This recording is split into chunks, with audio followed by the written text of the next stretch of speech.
ସଦା ପ୍ରଭୁଙ୍କ ନାମରେ ଧନ୍ୟବାଦ ହେଉ।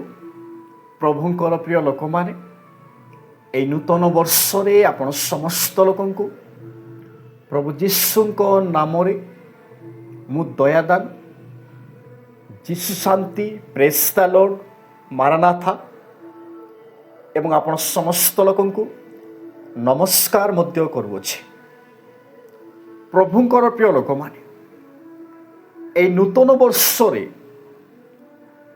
ଆମ୍ଭମାନଙ୍କୁ ପ୍ରଭୁ ଯୀଶୁ ପଦାର୍ପଣ କଲେ। ଏହି ନୂତନ ବର୍ଷକୁ ଅନେକ ଲୋକ ଦେଖି ମଧ୍ୟ ପାରିନଥିବେ ବା ପାରିନାହାନ୍ତି ମଧ୍ୟ। ଅନେକ ଲୋକ ମୃତ୍ୟୁବରଣ କରିଅଛନ୍ତି, ଆପଣମାନେ ଜାଣନ୍ତି।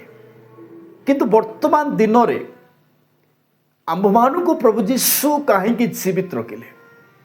ପ୍ରଭୁଙ୍କର ପ୍ରିୟ ଲୋକମାନେ, ଆମେ କ'ଣ ନିଜ ଇଚ୍ଛାରେ ଜୀବିତ ହୋଇଅଛୁ ବା ରହିଅଛୁ, କିମ୍ବା ଆମେ ମହାନ ବୋଲି ଆମେମାନେ ଏହି ନୂତନ ବର୍ଷରେ ଅଛୁ?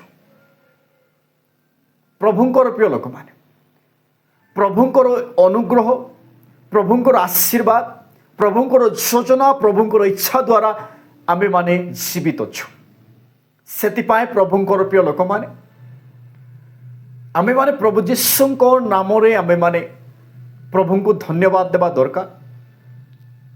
ପ୍ରଭୁଙ୍କର ପ୍ରିୟ ଲୋକମାନେ, କାରଣ ଏହି ଦିନରେ ଅନେକ ଲୋକମାନେ ଏହି ଦିନକୁ ଦେଖିପାରିନାହାନ୍ତି। ଅନେକ ଲୋକ ମରିଯାଇଛନ୍ତି, କିନ୍ତୁ ପ୍ରଭୁଙ୍କର ପ୍ରିୟ ଲୋକମାନେ, ଆମେମାନେ ଏହି ପୃଥିବୀରେ ସେତେ ଦିନ ପର୍ଯ୍ୟନ୍ତ ଜୀବିତ ଥିବା, ସେତେ ଦିନ ପର୍ଯ୍ୟନ୍ତ ଆମେମାନେ ପ୍ରଭୁ ଯୀଶୁଙ୍କ ପାଖରେ ଲାଗିକି ରହିବା ଦରକାର। କିନ୍ତୁ ପ୍ରଭୁଙ୍କର ପ୍ରିୟ ଲୋକମାନେ, ଏହି ନୂତନ ବର୍ଷ ବିଷୟରେ ଆପଣମାନଙ୍କ ପାଖରେ ବହୁତ କିଛି କହିବା ପାଇଁ ଚାହେଁ ନାହିଁ। ଆମେମାନେ ସବୁ ବିଷୟ ନୂଆ କରିଥାଉ, ନିଜର ଧଳା ବାଳକୁ କଳା ମଧ୍ୟ କରିଥାଉ, ନିଜର ଘରକୁ ପେଣ୍ଟିଂ କରି ସୁନ୍ଦର ମଧ୍ୟ କରିଥାଉ, ନିଜର ଚେହେରାରେ ଅନେକ ପ୍ରକାର କ୍ରିମ୍ ଲଗାଇଥାଉ। ଏ ପ୍ରକାର ପୁରୁଣା ଜିନିଷକୁ ଆମେ ନୂଆ କରିଥାଉ, ପରିବର୍ତ୍ତନ କରିଥାଉ। ଠିକ୍ ସେମିତି ଆମ୍ଭମାନଙ୍କର ଜୀବନରେ ପ୍ରଭୁଙ୍କର ପ୍ରିୟ ଲୋକମାନେ, ଆମର ନିଜର ପୁରାତନ ସ୍ୱଭାବକୁ ପରିତ୍ୟାଗ କରି ଆମେ ନୂତନ କୃତି ହେବା ଦରକାର। ପୁରାତନ ବିଷୟକୁ, ପୁରାତନ ସ୍ୱଭାବକୁ ଆମେମାନେ ଛାଡ଼ିବା ଦରକାର। ପ୍ରଭୁଙ୍କର ପ୍ରିୟ ଲୋକମାନେ, ଆପଣମାନେ ଜାଣିଥିବେ, ବାଇବଲରେ 2 ଜଣ ଭାଇ ଥିଲେ। ଗୋଟିଏ ଭାଇ ନିଜର ଧନ ସମ୍ପତ୍ତିକୁ ସେ ନେଇକି ସେ କଦାଚାରରେ ଉଡ଼େଇ ଦେଲା।